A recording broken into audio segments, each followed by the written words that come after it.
Life is going to throw so much at you, whether you're trying to do entrepreneurship, whether you're at work dealing with in a toxic environment, toxic boss, whether you are in complicated relationships, friendships, personal relationships.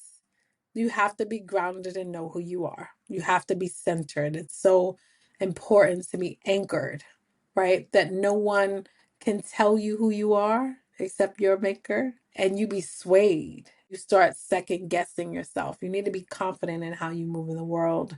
And confidence comes with being aware and informed. And you can only be confident in yourself when you are clear on who you are and who you are not. What you bring, what your stroke of genius is, what you don't do too well, but need to improve. I think knowing who you are is like an anchor of life. It's vital. Sometimes I go on LinkedIn, I read my recommendations. I have the cards. I always leave a job with a plethora of all birthday cards, appreciation cards, thank you cards, promotion cards, all the things. I keep those throughout the years. I have it in my house. I look at that. You need to find your gems to be fuel for you to keep going. Hustle ain't it. Hustle's gonna have that tire metal to the cement. Welcome to Begin, Build, Blossom Your Business Journey, the podcast where we share valuable insights, resources, and motivation to fuel your entrepreneurial spirit. Let's build a supportive community together. Don't forget to subscribe or follow wherever you listen to podcasts and be part of this journey. Let's pause for a moment to hear from our sponsors. You've built a name for yourself through hard work and dedication, but does managing the business side feel like a distraction from your true passion? Are you dealing with unmanaged finances? CME Accounting LLC is here to help. We specialize in organizing your financial records, allowing you to focus on what you do best. With organized books, you'll have more time for what inspires you. Whether that's expanding your influence, building relationships, or simply enjoying life. Don't let unmanaged finances hold you back. Reach out to CME Accounting LLC today and let us help you thrive. Visit our website www.cmeaccountingllc.com or email us at admin@cmeaccountingllc.com. All right, let's jump back into our conversation. Good day and welcome to another episode of our podcast, Begin, Build, Blossom Your Business Journey. Today we have with us Yasmeen Duncan. She's a seasoned HR executive with over 20 years of experience and a two-time entrepreneur. She is the founder and principal of Duncan Workforce Solutions, a workforce advisory firm that supports growth stage organizations and public sector agencies with strategic people and workforce solutions. She is also the founder of Sisterhood Society for Women of Color, an organization dedicated to equipping Black women with the tactical, psychological, and emotional resources needed to thrive personally and professionally. Yasmeen's entrepreneurial philosophy centers on accountability to mission. As a founder, she believes leadership requires more than completing tasks, it requires embodying the vision. By living the message she champions, she strives to be both a resource and an example for the women she serves. Thank you so much for joining us, Yasmeen. How are you doing? I'm doing well. Thank you so much for having me. I'm looking forward to this conversation. Same here. I'm so happy that I got to meet you at that event in the city. Yes. I want to shout out Christina Bryan. She has the most amazing events. I meet the most amazing people too. Her event was definitely awesome. I can't wait to the next one. Yes. And you know what's interesting? We found out we actually lived in the same neighborhood. Yes. Like 7 people. And because usually people are like, where is that? So to literally meet you along with 6 other women who live in the area was just so funny. But I'm so happy to get connected. Yes, yes. I'm so glad for this community and I'm glad that we're, keeping in touch and, doing this episode. Yes. So let's get started. Let's get to learn a little bit more about you. We always ask our guests to give us 2 words, one that describes you now and one you would have used to describe yourself as a child. I love this question. As a child, I would say childlike wonder. Not one word, but it's that, or if I had to boil that down, definitely wonder. I had very strong imagination as a child. You know, I had imagination that was fostered in my home to know nothing was outside of me, nothing was outside of my reach. There was nothing that I wasn't capable of accomplishing, attaining, having, no matter what I had to endure. You know, so it built like a very relentless spirit in me. I think now as an adult, definitely sustained fire.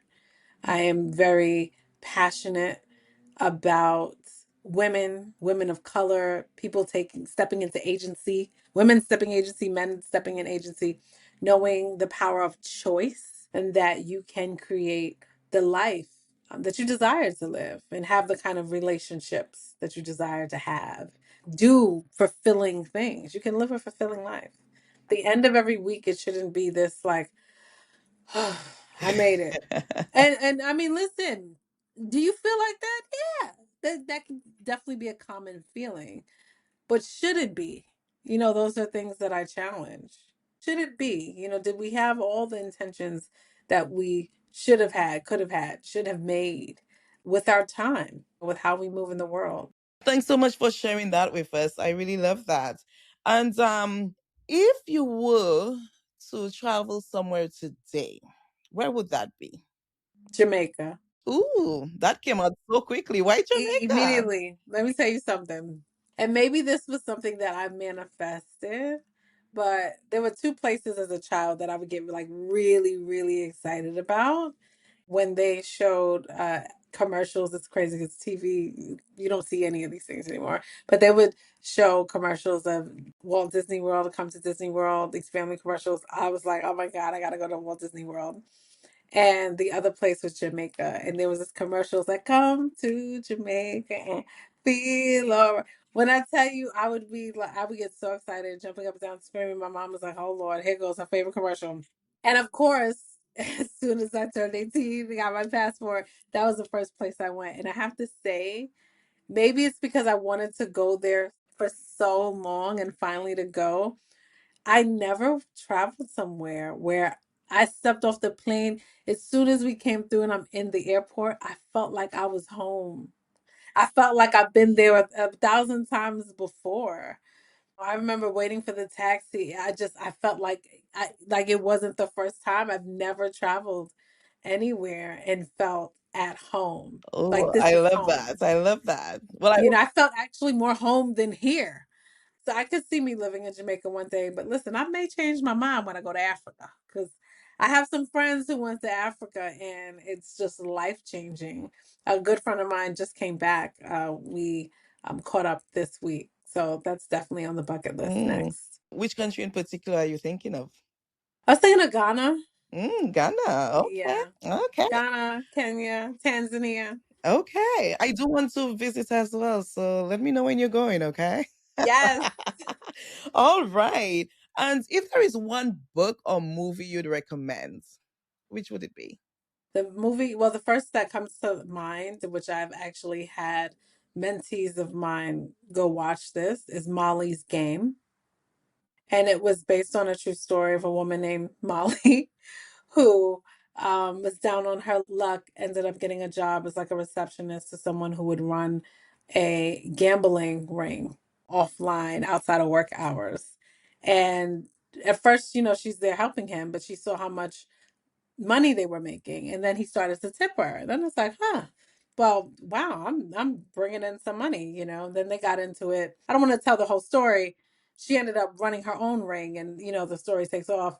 But she was in the Olympics. I mean, she's had like a really dynamic life, and I think there's so much to take from it as far as how you operate from a place of strategy, not reactiveness, not being, you know, hyper emotional, but really being strategic in how you move, navigating politics, and being having like a level of resolve and being grounded. As you level up, I think that was a masterclass in a woman in her leadership. especially starting off in leadership and figuring out like what is my leadership style? How do I move? How do I operate? When you're climbing the ranks, especially in corporate, that comes to mind, as far as how do I establish my authenticity, how I sound, how I talk, what do I say, this level of overthinking. She moved through the world with such precision. Even when she wasn't clear on what she was doing, you wouldn't know. There was such a confidence there. She also did mixed business. She was snatched. This woman was pulled. She came when she came to her poker games, she was collected. She was very together. But she ran it as a businesswoman. She didn't mixy to run her business and be successful. She held the line. There was just a lot there, and it's a true story. Movie wasn't fabricated at all, but definitely a lot of gems to pull from. Okay. Wow. Now I have to go watch. Thanks for sharing that with us. So talking about businesswomen, and you're a two-time entrepreneur. Tell us, based on your experience, what's one of the highest moments you've had in business so far? Oh wow. By far, we started I was divinely inspired to start Sisterhood Society in fall of 2018. We launched January 2020 because of COVID and all the things in the world. We had to pivot online and to come in person and have our event with a partnership, a collegiate partnership with Pace University, and have it be a sold out room, not a seat in the house, and have all of the people who have followed us throughout the years and stayed with us even when we took our pause and took our break come out was just absolutely everything, coupled with the women that I have been networking with. Once at that point I was a global chief people officer at a global company. That was huge to have that level of support. It was like seeing all the things. I remember my sister being there and she's meeting people, people just walking up to people. Hi, how do you know Yasmeen? How do you know Yasmeen? How'd you find out about sisterhood? And as I'm walking through the room greeting people, passing by and hearing stories, oh, I met her because she got me a job. She looked at my resume. She connected me with a recruiter. She was my mentee at a point. She gave me feedback. She actually had me on a pip. I grew. She challenged me higher. I was able to hear the whispers of my legacy as I maintained the line in my authority, in my authenticity, and how I operate and who I am and how I move. It was also a highlight because I was the keynote. I'm like, we're gonna have an event. We need a keynote. I'm like, it was the given. I'm the keynote. It didn't even come into mind to have somebody else be the keynote for the event. This was my time to really share the sustained fire within me of why I decided to do this movement, why I decided to build a organization around being a blueprint, being the only in the room. But what did I do about being the only? Was I intimidated by it? Was I overcome by it? Or did I find my stride and run my race and share my strategies with people I met along the way? I've come to experience a lot of things in the corporate run, and it's been interesting to highly disappointing to meet people who look like me, who I'm like, oh, I meet another woman or a woman of color who director, VP, and asking, how did you get here? How do you want the tips of the trade? And you're kind of met with a cold shoulder. Like, I'm like, do you mentor? No, I don't have time for that. Oh, you'll figure it out. I have to climb the ropes. You have to do the same. There hasn't been that pay it forward. And I feel highly responsible and accountable, not only because okay, I'm the only, I should do something. No, I'm accountable to this mission. I'm accountable to the movement and how I operate. How am I with women? Am I welcoming? Am I opening? Am I sharing resources? Am I being a resource? And that day was a reminder that I live my message, and it was on display. And that's the highest height. Yes, and there was a lot of affirmation in that room from what I can hear. So that's great. And then I'm glad that you have a different approach to some of, you did talk about some of the experience you had where people, they don't lift as they climb. So I'm glad that you do differently. And in terms of one of the lowest moments you've had, or not so good moments? Is there any that comes to mind? I would say earlier on in my career, being overlooked, being counted out, being assumed not to have the rigor for the task at hand, for just assume like, I don't know if she could do that. You haven't tested the vehicle. You don't know. You know, you can't say that the car doesn't go up to to 90 miles per hour if you haven't gotten the car, right?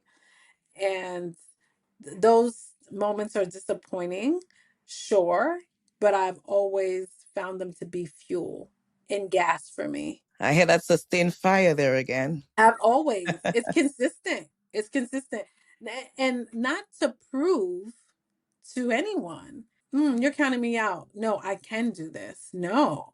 For me, it was an opportunity to show myself what I'm capable of and how I can navigate and endure without scratch, without compromising my authenticity, without shrinking and rising to the occasion. Like, girl, look what you did. Note that.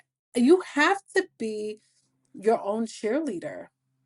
Yes, you do. You gotta be. Nobody's gonna do it. Nobody's coming to save you. I can see where sisterhood came from. I can hear that passion. I can hear all the experiences that led to that. So I can't wait to hear even more about that. But you did allude to what you did before. So can you tell us a little bit about what you did before entrepreneurship? Sure. So I was, and I have been, I say was, because, I always go back and forth in these moments, but I do feel like I had my career, now it's pivoted to something else. But I have been in HR for 20 years. I worked in a myriad of different industries: fashion, beauty, retail, startup, hospitality with hotels, union environments, so much fun. You name it, I have done it. Tech as well, staffing agency, worked in a myriad of different industries. In every industry you add on to the tool belt, you have another tool to add to the plethora of diversity of things that you offer. What works in one environment won't work in others, and I bring that into sisterhood and also my consultancy, Duncan Workforce Solutions, bringing those tools, those resources so that I can be an asset wherever I am planted and whoever I am assigned to help from a mentee, a mentor perspective, or being a coach at an organization, or being an HR strategist and workforce planning for organizations and government agencies. Okay, all right. And can you do you think you remember the first time you thought that you would actually start your own business? And what business is for you? When I was still in school, pursuing my bachelor's, like I knew that wanted to be my end goal. Like I knew for me, success, listen, I don't care what your title is. I don't care if you're a CEO of a company. There is somebody else signing that board you're employed to, right? That private equity firm you're employed to. You're still an employee. You're still at the mercy of the decisions of other people. And it's a lot when it's all on you. I am learning as the day goes on. It's a lot on you. But I can create the environment that I desire to work in. I could work when I desire to work. I can take a break when I desire to take a break. I can take the summers off if that's what I want to do. I can schedule things around so I can do. Last year, I took 3 months off. There was no PTO requests. I was out from June till the end of August, really like the first week of September.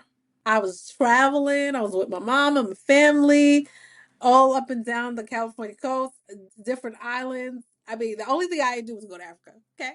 And that's great. I knew that I wanted to be able to be on my own schedule, but also be able to build out to the point where all the people that I've worked with, maybe not all, that's not realistic, but I'm just saying the people that I know that are amazing, that our culture adds to organizations that have been overlooked, haven't gotten opportunities, haven't gotten chances. What would it be like to be in a position to put them in position and have an organization that has a phenomenal culture and you have top talent at every level? That's the dream. That's the dream. Now you said something that intrigued me. You said you took 3 months off. Now, a lot of people do go into entrepreneurship to be able to do things like that, but it doesn't always work out because sometimes, there's this thing they say about you leave the job to, and like you, your worst boss sometimes, because you basically go into entrepreneurship, but you just created another job for yourself and you work even harder than you ever had before. So, how do you get to the point where you actually can take 3 months off and come back? Like, what systems you put in place? How does that work? I want to know. I have to say, like, entrepreneurship is a hustle that I've never even, in all the hustles that I have, I've never encountered this level. It's like, did you really know what you were signing up for? And it definitely has its days. I will say that once June hit, the hustle of, because I work with government contracts, so writing proposals, right? Also looking at part time contractual work, right? Because it's all about having income coming in, or even applying for jobs if you see something that you come across, even though you're doing entrepreneurship, but you're always thinking about another revenue stream. I was tired. And I'm like, okay, well, what feasibly do I need to cut back on? What do I need not to do? Where do I go to get the most bang for my buck? And my, Sweetie was gonna join. My cat was gonna join us at some point because she cannot be away from me for a long period of time. It's even shocking that we were on this long and she hasn't jumped in. And what can I cut back on? Where can I go to go more places, more bang for your buck? And I said, yeah, I need a break. And I'm a person that definitely does prioritize my well-being. How do I feel? How am I feeling internally? Do I need to breathe? Do I need a moment? Do I need a walk? Do I need to take a step back? And I went from 20 years of HR. I mean, my first year as a CPO, I took 1 day off the entire year. I came into so many priorities of things that needed to get done. I'm sure my team was ready to like wreck me, 9 months in, like if this woman. But we had a lot to get in place quickly because a lot was happening. And although I stayed working, I did not put that on my team. I let all my team take their vacations. So I did not take one because I filled in so they could be out and they could get their rest. So yeah, to go from 20 years back to back, barely taking vacation. I was a person to go on vacation with the laptop and it's 6 a.m. and I'm wherever I am on vacation. And at 5 a.m., I'm checking my emails because I don't want to come back. I was always in that work mode.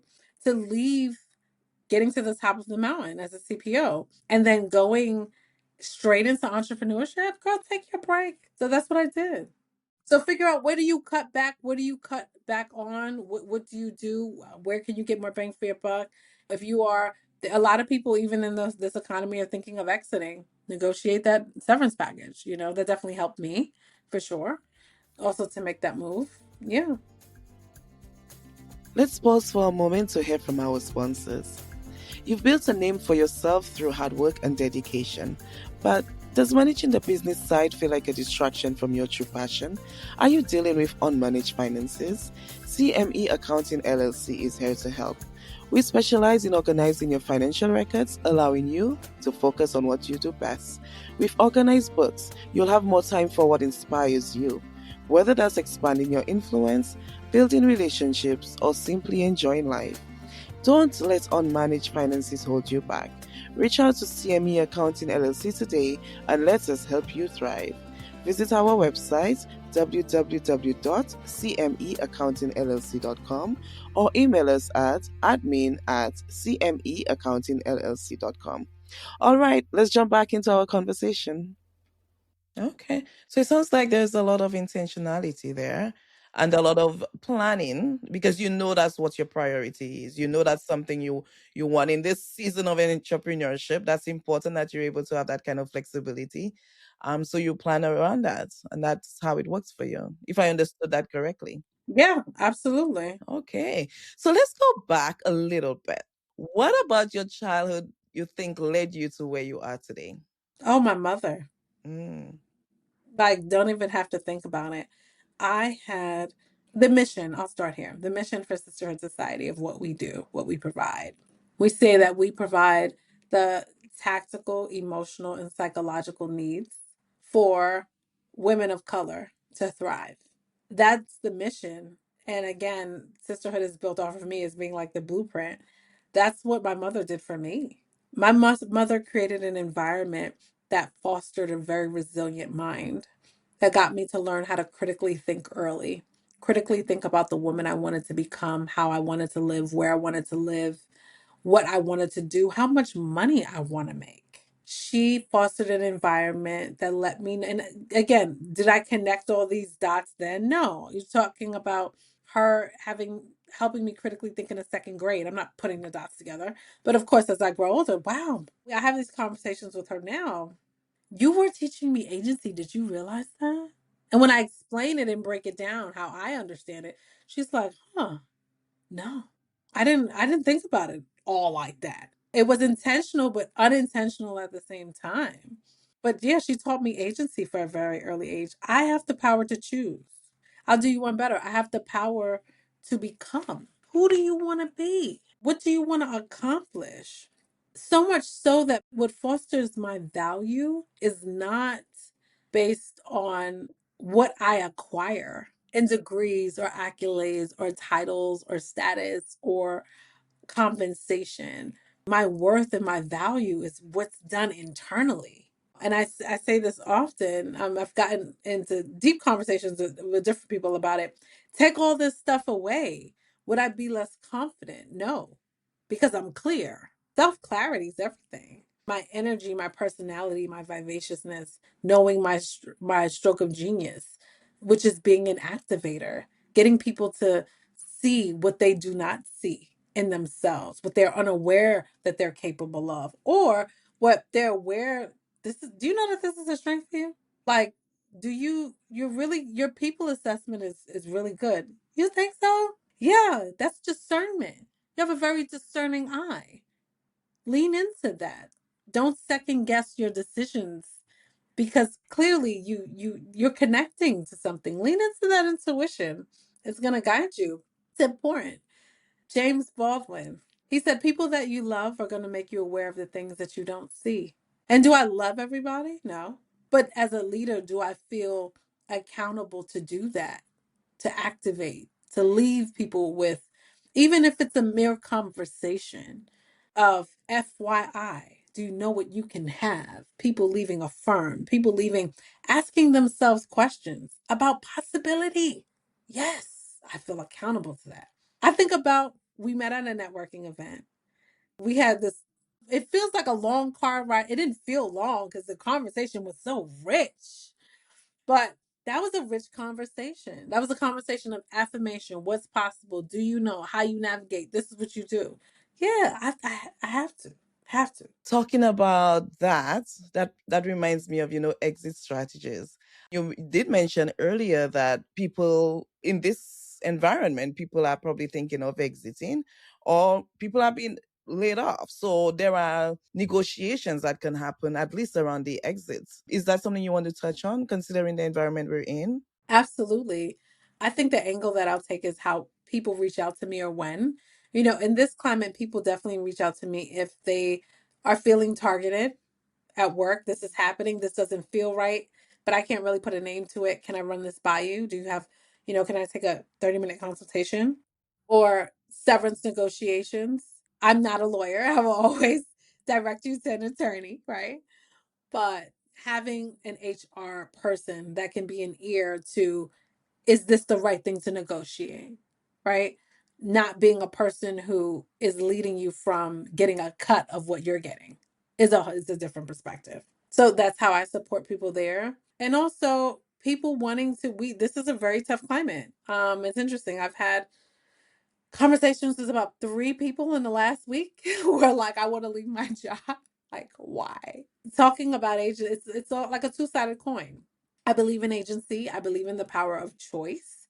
At the same time, telling someone, hang on to your job. You don't know when you're going to get another one. Is that really taking agency? That feels like really clinging to the bottom of the barrel, right?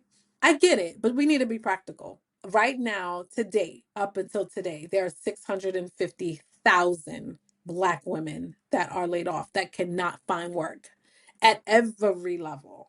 Something is to be said about that and can't find work. Is now the time to leave? And if you leave, what do you do? So I'm going to add on another layer of complication that's like triple double talking. Well, what about if I'm at the end of my rope? Like, I'd rather struggle than endure what I'm doing from a well-being perspective. This is impacting my mental health. I have anxiety, etc. What is your plan? As women, we are going to feel, we have all these conversations about femininity, get in your feminine power. Proverbs 31 woman, she was planful. She was a strategic woman. She owned businesses. She ran the beach and everything in it. It's one thing to feel. The goal is not to be overcome. What is your plan? I like to do a future self exercise. What do you envision? Where do you want to be at the end of the year? What do you want to have? What are you willing to give up? What are you willing to let go of? Oh, and can we really get to the good stuff? Can we really dig in? What are you willing to forego in your identity to become who you need to be, to have the rest, to have the peace, to have the well being? If I learned anything in entrepreneurship, it is the challenge of identity. There's so much hustle. People talk about the hustle. You work more in entrepreneur. You work more 9 to 5, probably like 9 to 9, 8 to midnight in entrepreneurship than you do in a job. That's true, but it's not all hustle. There is the emotional tax. There's the mental tax. There's a spiritual tax. All of that is on the internal. You need to become in entrepreneurship. That's how you succeed. Where's your mindset? You got to be grounded. You got to be grounded. And there are days, there have been days, let's be very clear. I'm like, get me back. I will take a 9 to 5 tomorrow for the right opportunity. And you tie your rope, because something that comes to mind is, what if it was just 2 more weeks from now, but I gave up and I was about to get a contract? I'm not talking about from an employer. I'm talking about like a government contract. Like I could just like relax for a few years. Because I know people who have done it, who it's happened to. Like, and I'm about to give up now. So that's gas in the tank. Go in your affirmation box. Sometimes I go on LinkedIn, I read my recommendations. I have the cards. I always leave a job with a plethora of all birthday cards, appreciation cards, thank you cards, promotion cards, all the things. I keep those throughout the years. I have it in my house. I look at that. You need to find, and I spoke about this on another podcast, find your gems to be fuel for you, to keep going. Hustle ain't it. Hustle's gonna have that tire metal to the cement. Thank you for sharing that. Oh wow, that was a lot to take in. So thank you. And can you at this time maybe tell us a little bit about more about Sisterhood Society for Women of Color? Sure. So you have our foundation story. We have some events coming up this year, potential partnerships. I'm just waiting for the green light, so stay tuned. Definitely want to have some resource giving when it comes to the job market. And that would be like the main event for this year. We go to a lot of events. We watch panels of people talking about their entrepreneurship journey, how they're doing their thing. We mingle, maybe we do, maybe we don't mingle with people or meet people. Put on a nice outfit for the day and we go home. But are you leaving with actionable things to get you out of the rut where you are? Like maybe you haven't gotten a job because your resume isn't formatted correctly. Maybe you don't know how to present yourself on paper and in person. Maybe you want to elevate to the next role, you're not sure what's holding you back. Really having an event where we can talk through from an internal space, get the therapy perspective, talk to a branding person and get that perspective, talk to an executive level leader, understand what you need to do, what is absent, and actually have hands-on workshop where you come in and you're leaving with like red pen, this is what you need to not do and change. We really want to provide resources this year. We are also looking for schools to partner with, because we have a partnership with Georgia State University, which that was our collegiate partner for last year into this year. And we're looking to extend more collegiate partnerships. So we're having conversations with schools now to see who is the next to add to our roster. I love hearing that. Oh my goodness. We'll be looking out for updates, especially I hear events. I love a good event. I will look out for those. And in terms of success, can you tell us what success means to you? What success means to me: peace and ease and alignment. To have peace in your mind, how your life is functioning. When I think of my friendships, they feel fruitful. They're peaceful. There's no drama, no What does that mean? Shade. There's nothing going on. We pour in. I pour out, they pour in. We're pitchers for each other.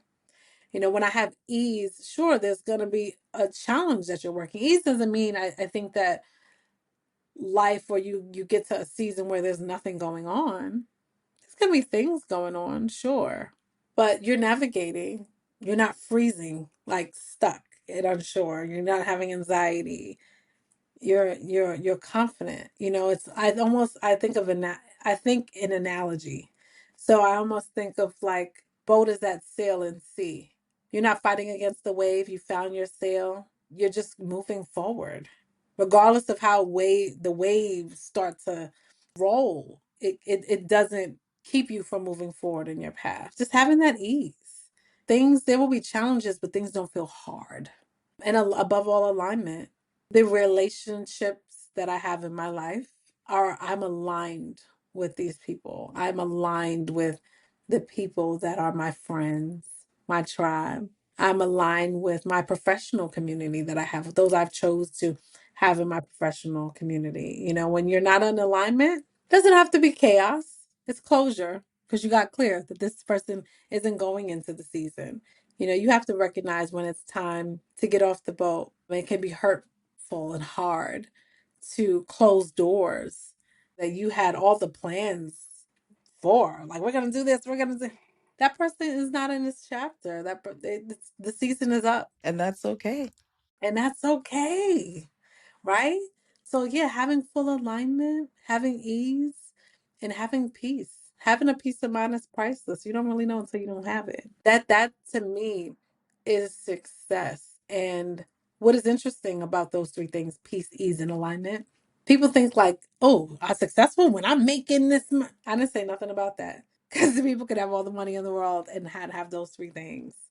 I think success for me is very much so internal. My second part to that answer is the why. Has your why been fulfilled? When your why is fulfilled, that's when you're successful. My why was making my mother proud. Like, I talk about I mean, anyone who knows me, my mom is gonna come up. My mom, my mom, my mom. And I've done that 6 times around the sun. It's not that I am going to become successful. I am successful. She knows that every sacrifice, every dream that she has ever had in her heart for me has been realized. And she likes me as a person, as a woman. She enjoys me. There's many people who have kids, but you don't like the spirit of your child and how they are. You don't like them, but you love them because they're your child. My mother likes me. She likes me. She loves me. It's great. I did what I was supposed to do, and I will honor her to the end of time. That's my thank you to her. I love that. Thanks so much for sharing all of that with us. You've been dropping gems. I can say that. I wish I could sing because I'll just be singing a song right now. This conversation has just made me very, very happy. And I'm just really glad that you spend this time with us. If there is one thing you'd like to leave with our audience, just one quick thing, what would that be? Find out who you are and never let that person go. Life is going to throw so much at you, whether you're trying to do entrepreneurship, whether you're at work dealing with in a toxic environment, toxic boss, whether you are in complicated relationships, friendships, personal relationships. You have to be grounded and know who you are. You have to be centered. It's so important to be anchored, right? That no one can tell you who you are except your maker, and you be swayed. You start second guessing yourself. You need to be confident in how you move in the world. And confidence comes with being aware and informed. And you can only be confident in yourself when you are clear on who you are and who you are not. What you bring, what your stroke of genius is, what you don't do too well, but need to improve. I think knowing who you are is like an anchor of life. It's vital. Yeah. And we do see that confidence. We see it, we feel it. I know you're very, very confident, and I love that.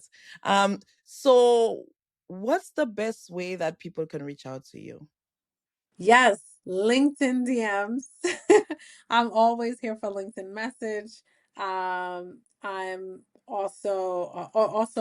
my email. So Yasmeen at Duncan Workforce Solutions. That is my other business, my HR workforce advisory email. Thank you. And Yasmin, I know we're at the end, but I just want to say, when you talk about your mom, your relationship with your mom, when I see the confidence that comes through, I feel like it's everything I want for my daughter and myself. The relationship that you have and just the way you present to the world, like that's how I see my Sierra being. So thank you so much. Thank you. You are so welcome. Moms are like the heart of life. I promise you. And I always encourage people who have kids, ask them these questions. My mom would tell me in the second grade when I got home from school. We used to talk about the second grade, third grade, fourth grade, fifth grade. I remember she was like, so what do you want to do? What do you want to do? You gotta know, Yasmin, you gotta know what you want to do, who you want, the woman you want to be, where you want to live, how you want to live. So we would keep going through those questions all the time. This was a regular conversation every grade. Yeah. So you knew it. There was no way you not know it. Yeah, I never deviated. Ultimately, I started off with I wanted to be an archaeologist. I gave that up because how do you do that? And where I'm from, listen, it's not even. It's so far out the park. Then I went through social work for a while, psychologist for a while, but I ended up in HR. But what does social workers and psychologists do? They help people. What do I do? I help people. My mom didn't even. My mom was giving me a North Star that I was always working towards, even when I didn't realize it. Yeah, I love that. I love that. Thank you so much, Yasmin. And I feel like there will be a part two. I love having those conversations with you. So I hope Let me that, know. yes, I hope we get on here again soon. Thank you so much and have a good day. You too. A quick note before we wrap up. The insights and experiences shared by our guests are their own. We love creating space for real conversations about business and growth, and everyone's journey is unique. Therefore, this podcast is for informational and inspirational purposes only. It is not meant to replace legal, financial, or other professional advice. So, we encourage you to take what's useful, do your own due diligence, and build what works best for you. Thanks for listening to Begin, Build, Blossom Your Business Journey. We hope today's conversation gave you the insights and inspiration you need to move forward on your own path. Don't forget to subscribe or follow wherever you get your podcast so you never miss an episode. Do you have feedback? We'd love to hear from you at podcast@cmeaccountingllc.com. Join us again next week for a new episode.